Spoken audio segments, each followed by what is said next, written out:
over my life. As a young adult about to graduate from college, I should be focused on my next steps, finding a job, applying to law school, and weathering my dad's embarrassing stories at graduation. One day, I hope to be an attorney who fights for good governance practices and effective public administration. I want to spend my time planning for that future. Instead, I am worried about my ability to afford my health care and live an independent life. But amidst these challenges, President Biden has offered a glimmer of hope. The president said he'd take on Big Pharma and beat them, and he did it. His Inflation Reduction Act lowered prescription drug prices for seniors. It is a big deal. Now he's fighting to cap out-of-pocket drug costs at $2,000 for all Americans, for people like our family, for people like me. President Biden believes health care is a right, not a privilege.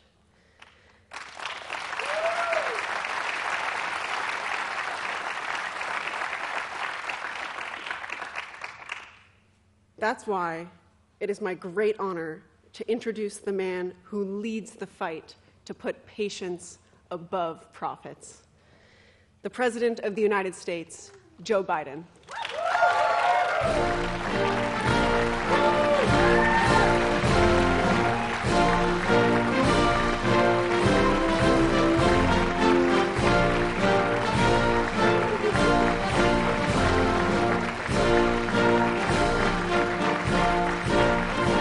Hello.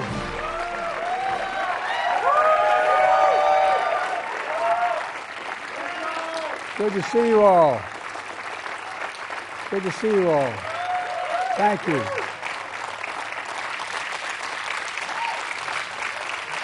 By the way, Bowdoin College, good college. I've spoken there. Thanks, Rose. Thanks for that introduction. And please have a seat. Take a seat if you have one. Because I said that once early in my career, and they said, we have no seats. Biden didn't even know they were standing. Anyway, thanks for that introduction, Rose, and for your courage. 22 years old, born with cystic fibrosis, a tough chronic disease that's made even tougher. And she's not exaggerating by the high cost of medicines and particularly certain drugs that are needed. You know, Rose, you're not alone. I'm thinking about millions of Americans out there who are lying in bed at night staring at the ceiling wondering, what if it happens? What if it happens to me? How am I going to pay for it? How will I do it? The mothers and fathers wondering if their children come down with a chronic disease. How are they going to deal with it? Not a joke. You're going to have to sell the house. You're going to have to mortgage it. What are you going to have to do? It's consequential. Can you afford the medical bills? Look, folks, as I said in my State of the Union, I'm doing everything I can to lower the health care costs to provide people with peace of mind. Not at the expense of doctors or medicine or hospitals or drug companies, but just to make it fair. Look, and we're so lucky to have a great congressional delegation, including without hyperbole, two of the best senators in the United States Senate I've ever served with. Maggie Hassan. Stand up, Maggie.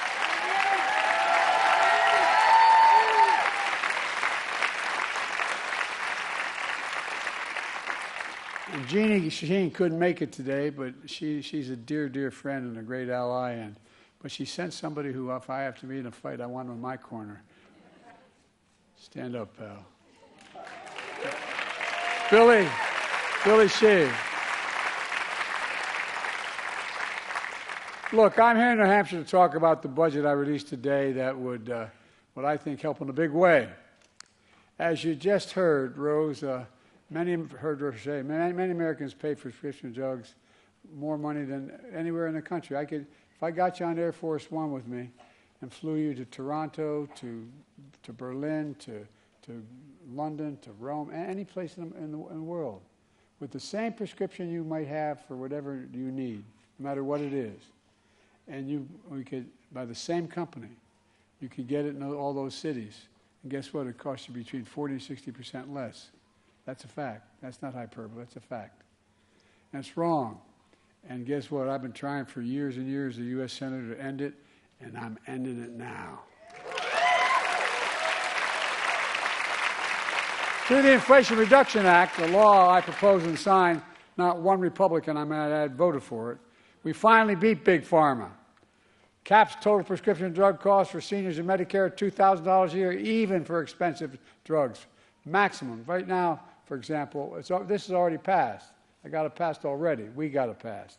That beginning in the next year, at the end of this term, what's going to happen is the cost for all the prescription drugs for seniors, including cancer drugs that cost $10,000, $12,000, $15,000 a year, will not have to pay more than $2,000 a year, period. To work with Maggie and Jeannie, I want to cap prescription drug costs to $2,000 a year for Rose and for everyone, not just seniors. It could be transformational.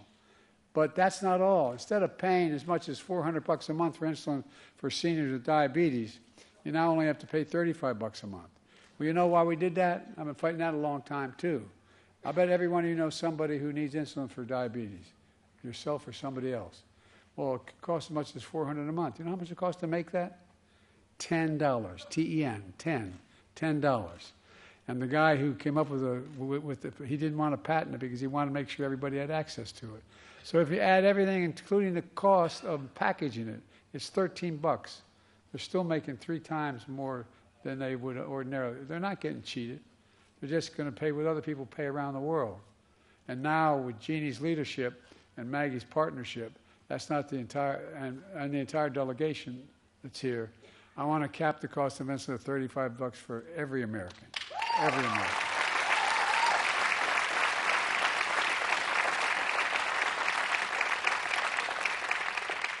When I first got it passed, it included all Americans. When we got it reauthorized, the other team wouldn't do it, so only for seniors.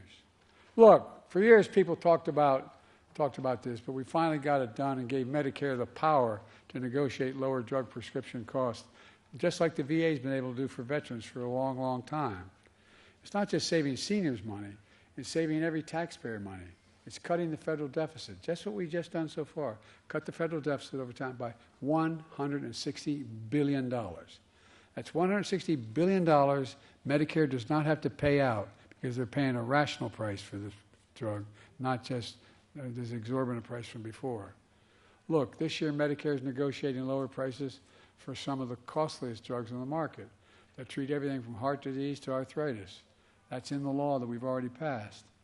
Now it's time to go further and give Medicare the power to negotiate lower prices for even more drugs over the next decade. Folks, if we're able to do that, we'll not only save lives, we're going to save taxpayers another estimated $200 billion. $200 billion taxpayers will not have to pay the drug companies for exorbitant prices that aren't warranted. And folks, with Maggie and your delegation's help, I've already cut the federal deficit by $1 trillion. Signed a bipartisan budget deal to cut another $1 trillion over the next decade if they stick with the deal. And now it's my goal to cut the federal debt even more by making big corporations and the very wealthy begin to pay their fair share. I'm not anti-corporation. I represent the state of Delaware. More corporations incorporated in Delaware than every other state in America combined. But guess what? But I'm a capitalist, man. Make all the money you want. Just begin to pay your fair share of taxes.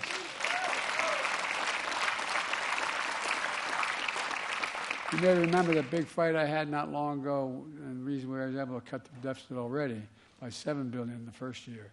And that was because we found out that we wanted to make sure that there were 50 corporations that made $40 billion in 2021. Didn't pay a penny in taxes. I did an awful thing. I convinced us all to raise it to 15%. Isn't that awful?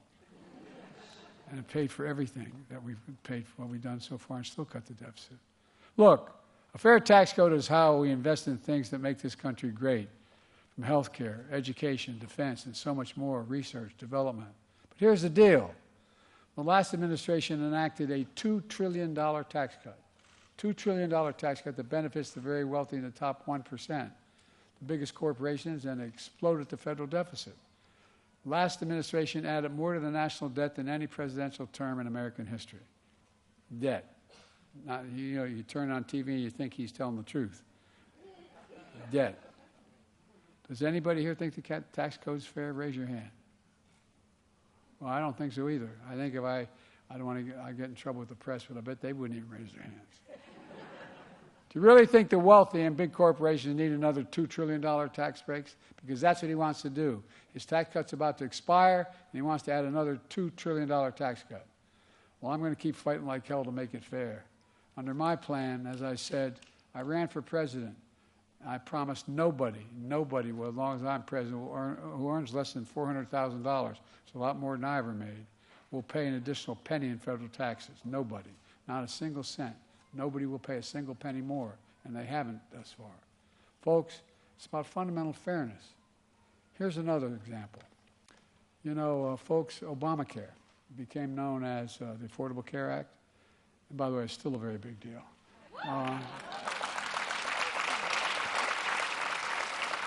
Over 100 million of Americans can no longer be denied health insurance because of a pre-existing condition. But my predecessor and many Republicans want to take that away, take that protection away by repealing the Affordable Care Act. I'm not going to let it happen.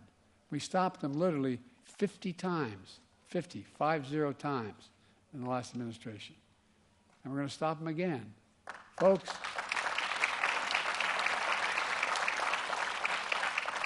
we all miss someone who cast a deciding vote to protect the Affordable Care Act not long ago. My buddy John McCain passed away, my predecessor friend that's how he ended his career, voting no, so they couldn't cut it.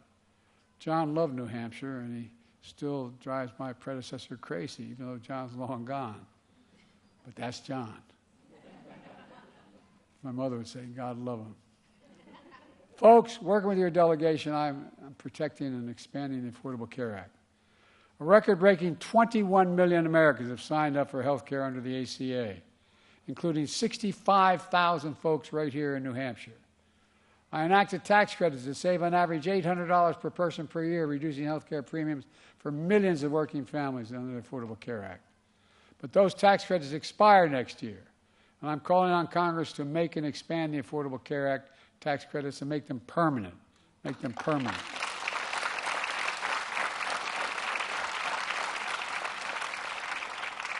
Many of my Republican friends want to put Social Security and Medicare back on the chopping block again. If anyone tries to cut Social Security and Medicare or raise retirement age again, I will stop them. Working people built this country. They pay more into Social Security than millionaires and billionaires do. It's not fair.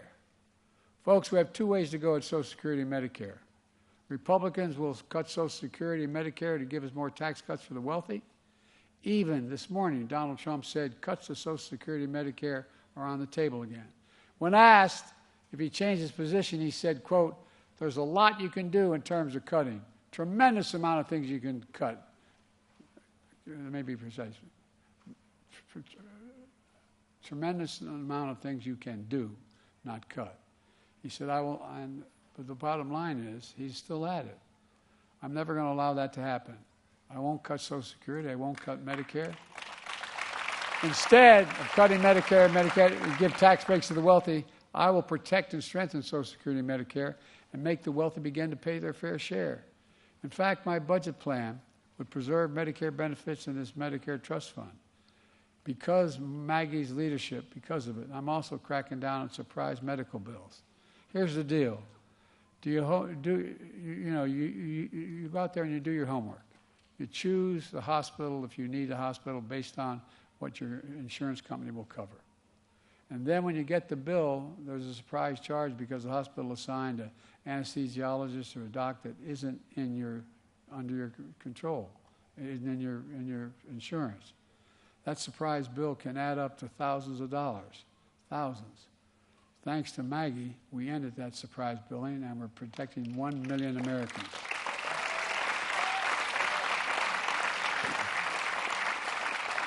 Every single month from those surprise bills. Folks, look, my budget also cracks down on what's called facility fees. for telemedicine. You get charged an extra fee if you're in a rural area and you have a virtual visit where neither you nor the doc is actually in the facility. That's just another junk fee. It's wrong. We got to end it.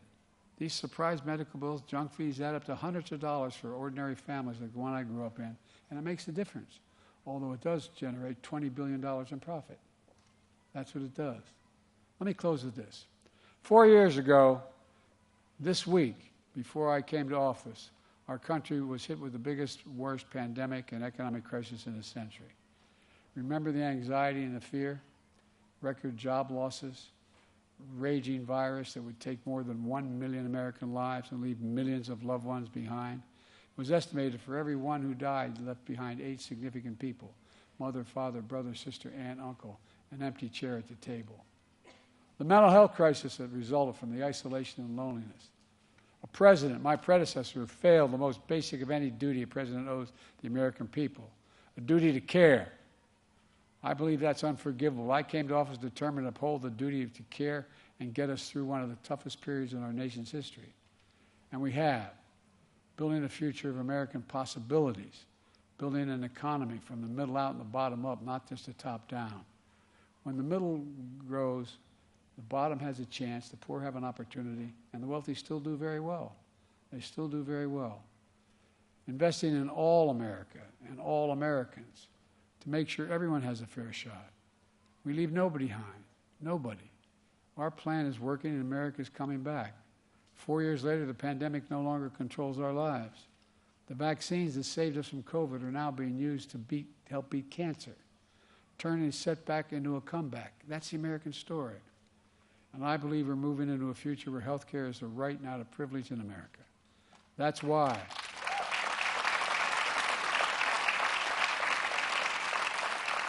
That's why I've never been more optimistic about our future.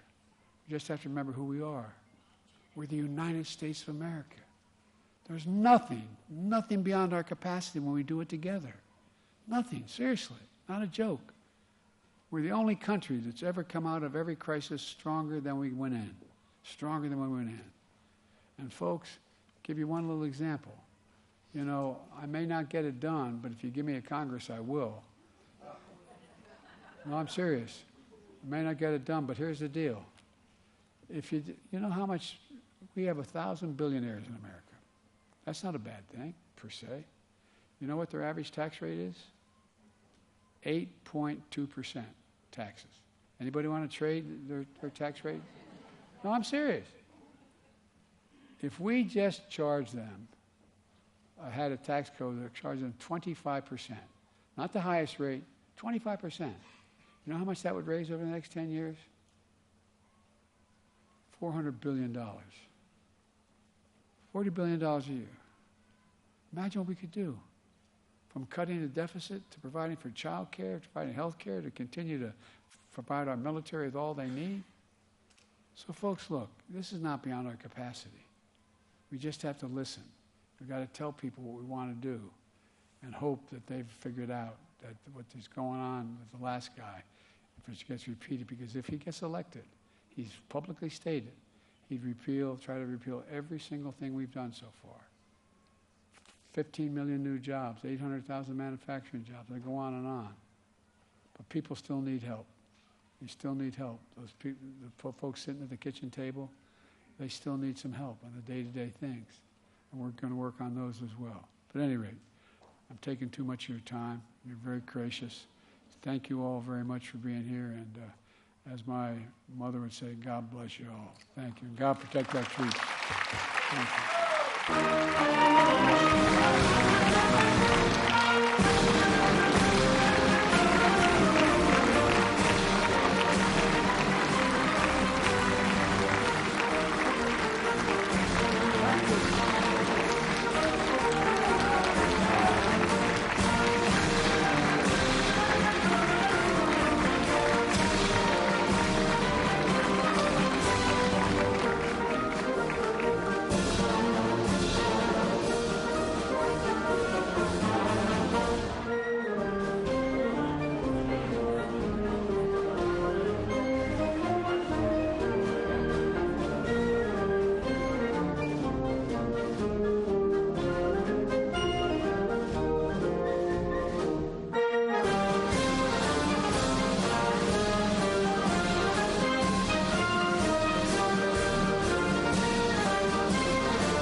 Good afternoon. I'd like to call this hearing to order and welcome to our witnesses, Director of National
for a while now. And we've, with the help of your delegation, and that's not hyperbole, that's a fact, with the help of your delegation, we got things passed that no one thought we could get passed. Everything from the infrastructure bill to veterans bills, all the stuff we got passed. And much of it without a single solitary Republican vote, not one. But we knew it's going to take a little time for people to begin to see the benefits of it, because it's just a big, big country, and there's a lot. Hi, how are you? How doing? I'll keep going. Don't stop because of me. What's your name? Rosie, my name's Joe. Is this your big brother? Is he okay? Hey, man. No, my dad used to say, you got one job.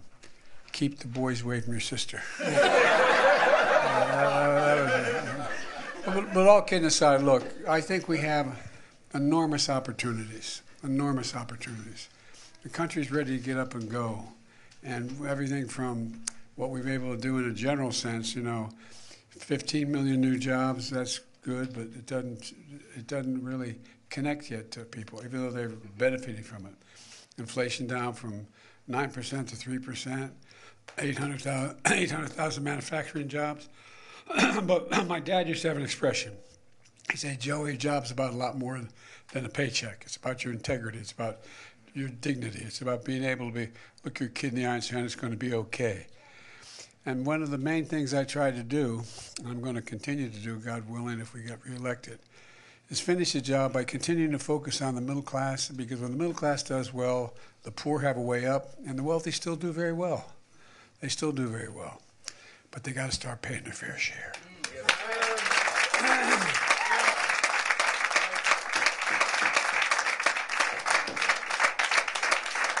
And I drive my staff crazy because I say, how can we be the finest nation, the greatest nation in the world if we have a second-rate education system?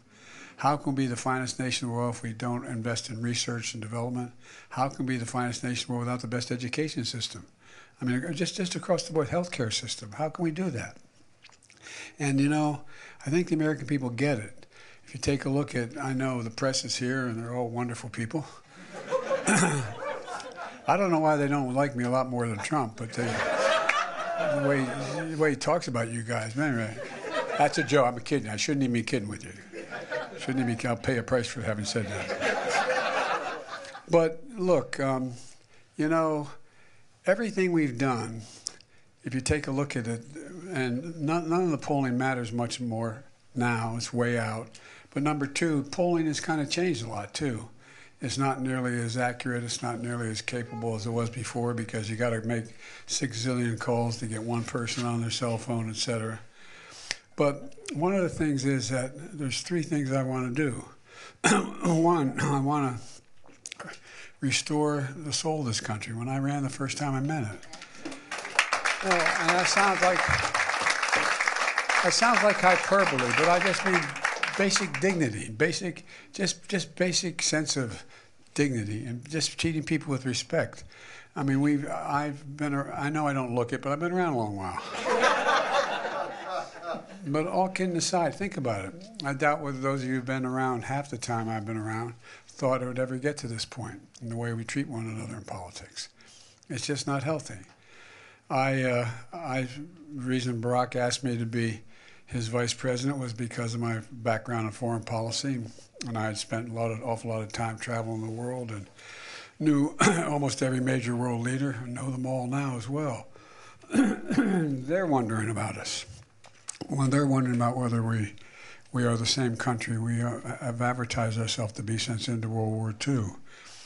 There's a lot at stake, and it's about protecting us, not just them.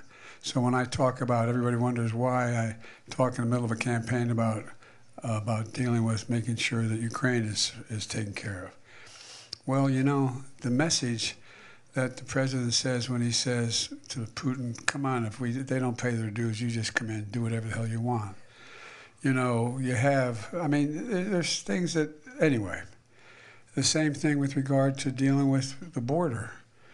The border, the first bill I ever introduced as a president of the United States was essentially what got passed this time out, led by a Republican, by the conservative Republican, who they're vilifying now for having worked out this deal.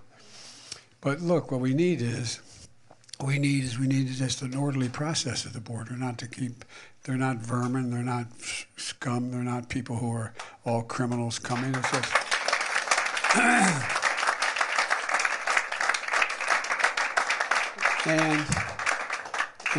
you know, I think the American people get it, but the way it's being run now is just not. Well, I'm going on too long, but look, healthcare is critically important. I've been fighting from the time I was a kid in the Senate to take on the big pharma companies.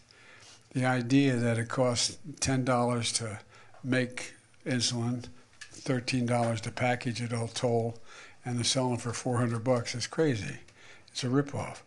If you got in Air Force One with me, flew out of here, and I flew you to Toronto, to Berlin, to Rome, to any place in the world. When you brought your prescription with you, whatever it is, for whatever product, you're going to pay 40 to 60% less in any country you land in, but made by the same company. So it's just about being fair, and the process is it also cuts the deficit. What we did so far, just reducing the cost of insulin from an average of somewhere around $400 a month to $35 a month. Well, it's not. It doesn't just help. It doesn't just help the patient. It saved the country $160 billion. $160 billion. They're paying out less because the Medicare didn't have to pay it. And the same way with the Affordable Care Act. You know, $800. If you have thousands of people here in your state qualifying for it, well over 100,000 across the country doing it. More than that, quite frankly, significantly more. And the end result of it is that if you didn't have that Affordable Care Act and you had a pre-existing condition, you couldn't afford insurance. So it's just about basic fairness, just basic decency.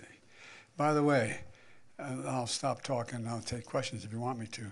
But one of the things that I found interesting is Trump keeps talking about the deficit. Well, he raised the deficit more in 4 years than any president in American history. We've cut it. We've done all this and we've cut the deficit.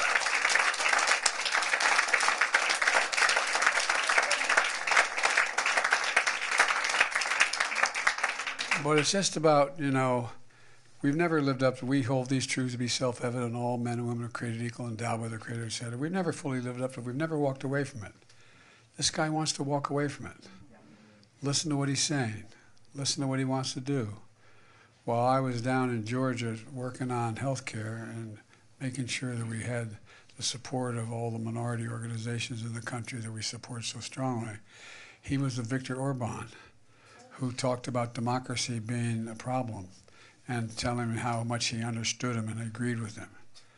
Come on. I mean, so this is not who we are. We got to make sure that we communicate that. I'm going to be working like the devil, and I'm looking forward to doing more and more of these events than the big events because that's how I used to campaign. You've campaigned with me before. True time. But really, it's just getting to look people in the eye, get their feelings. They tell you the truth when they're talking to them. Anyway, am I allowed to take any questions? Anybody here at staff?